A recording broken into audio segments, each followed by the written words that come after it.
પ્રકરણ 9 ત્રિકોણમિતિના ઉપયોગો.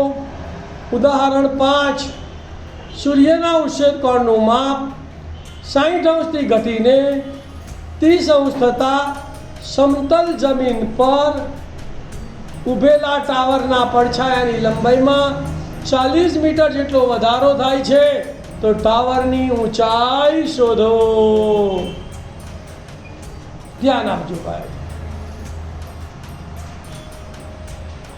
શું કહે છે કે સૂર્યના ઉચ્છેદ કોણનું માપ આ ટાવરનો પડછાયો છે.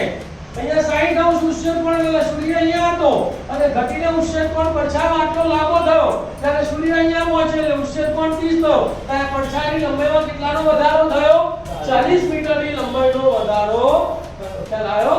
તો પૂરી વિદ્યાર્થી કોણ ABC માં 60 અંશ અને આ 30 અંશ 40 મીટર આ y મીટર અને ટાવરની ઊંચાઈ ડેશ મીટર ધારી લેવાની. પહેલું સ્ટેપ આકૃતિનું વર્ણન બોલો. અહીં ધારો કે AB બરાબર ટાવરની ઊંચાઈ બરાબર h મીટર, BC બરાબર y મીટર, CD બરાબર શું લખવાનું બોલો? ઉચ્છેદ કોણ 60 અંશથી ઘટીને 30 અંશ થયો ત્યારે પડછાયાની લંબાઈમાં થતો વધારો. તો પડછાયાની લંબાઈમાં થતો વધારો કેટલો છે બોલો? 40 મીટર. તો બરાબર 40 મીટર બરાબર કેટલા મીટર? 40 મીટર. માટે BD કેટલો થશે બોલો? તો BD બરાબર આ y છે અને આ 40 છે તો y + 40 મીટર. તો માટે BD બરાબર y + 40 મીટર. કારણમાં B' C' D BC અને D સમરેખ બિંદુઓ તથા એ ખૂણા લખી નાખવાના. ખૂણો ACD બરાબર 60 અંશ અને ખૂણો ADB બરાબર 30 અંશ. ચાલો કાટકોણ ત્રિકોણ કયો લઈશું? સિંગલ બાજુ વાળો. સિંગલ બાજુ વાળો એટલે 60 અંશનો કાટકોણ ત્રિકોણ લઈએ તો હવે ત્રિકોણ ABC માં ખૂણો B બરાબર 90 અને ખૂણો C બરાબર 60 છે. ખૂણાની સામેની અને પાસેની બાજુ છે તો માટે tan 60 બરાબર સામેની બાજુ કઈ આવશે બોલો? AB અને પાસેની બાજુ BC. tan 60 નું મૂલ્ય √3.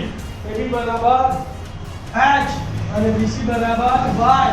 તો √3 બરાબર h/y. y ને સૂત્ર લખવા બનાવીએ તો y અને √3 ની અદલા બદલી તો માટે y બરાબર h/√3. પરિણામ નંબર. બીજો કાટકોણ ત્રિકોણ કયો લઈશું? ABD. તો બધા કાટકોણ ત્રિકોણ ABD માં ખૂણો B બરાબર 90 અને ખૂણો D બરાબર 30 છે. તો અહીંયા પર tan 30 બરાબર સામેની બાજુ AB અને પાસેની બાજુ BD. તો tan 30 બરાબર સામેની બાજુ AB પાસેની બાજુ BD. tan 30 નું મૂલ્ય 1/√3. AB બરાબર h અને BD બરાબર કેટલા? y + 40. ચોકડી ગુણાકાર કરીએ. y + 40 ગુણ્યા 1 એટલે y + 40. √3 ગુણ્યા 1 એટલે √3h + 40 સામે જાય તો ઓછા. તો માટે y બરાબર √3h - 40. સમીકરણ નંબર 2. સમીકરણ 1 અને 2 ને સરખાવી દઈએ તો બંનેની ડાબા સરખી તો જવાબ પણ કેવી હોય? સરખી. તો h/√3 બરાબર √3h - 40. √3 ભાગાકારમાં સામે જાય તો ગુણાકારમાં આ બંને સાથે ગુણાકાર થશે તો √3 ગુણ્યા √3 એટલે 3h. તો માટે h બરાબર 3h. √3 ગુણ્યા -40 એટલે -40 h નું સૂત્ર કરતા બનાવો તો h ક્યાં લાવવાનું? ડાબી બાજુએ.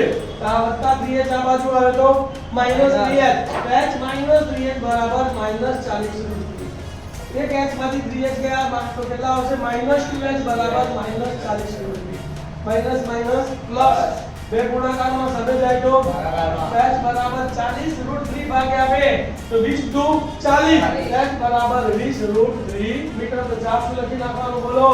ટાવરની ઊંચાઈ 20 √3 મીટર છે.